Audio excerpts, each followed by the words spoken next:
মেয়েদের কি মামা বাড়ির পরিচয় বিয়ে হয়? জায়গাটা আপনি রেখে দেন, আমার ভাগের জায়গাটুকু আমি লিলিকে দিতে চাই। তোর কোনো কিছু আমার দরকার নেই, তোদের কাছে আমি কখনোই কিছু চাই না। লিলি না, শোন, টাকা আমার দিয়ে লিলি, তুই আসার পর থেকে কিন্তু এরকম বিহেভ করছিস আমার সাথে না? তুই বিদেশে যাওয়ার আগে যে কমিটমেন্ট দিয়েছিস সেটা রেখেছিস? আমি তোর মতো দুদিনে সবকিছু ভুলে গিয়ে অন্যের সাথে এঙ্গেজ হই নাই, আবার কেন আসিস? আবার আমাকে ধোকা দিবি তাই না? আমি কোথায় ধোকা দিছি বল না একবার। প্রেম জীবনে একবারই আসে, সেটা ভাঙলে কখনো জোড়া লাগে না। তোর চিঠি আমি একবার না বারবার পড়েছি, যতবারই পড়েছি ততবারই আমি সিদ্ধান্ত নিয়েছি আমি তোর থেকে দূরে থাকবো, কারণ আমি বেহায়া না। তাহলে আমি চলে যাচ্ছি। তুই কেন যাবি?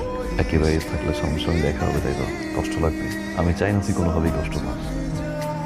সরি, কেন? অনেক বড় ভুল করে ফেলছি। হাসান ভাই যে চিঠিগুলো দিত তো আমি সেই চিঠিগুলো তোকে দিইনি, আমি নিজে লিখে তোকে চিঠি দিতাম। আর তুই যেই চিঠিটা আমাকে দিয়েছিলি আমি সেইটা তাকে দিইনি। তোদের রিলেশনশিপটাতে জেলাস ফিল করতাম। আমার ওকে এখনই থামাতে হবে। আমাকে বিয়ে করবি? আমাদের ভালোবাসার দোলে এতদিন পোস্ট অফিস আটকে ছিল। আমি শুধু তোকেই ভালোবাসি, ভালোবেসেছিলাম, ভালোবাসি।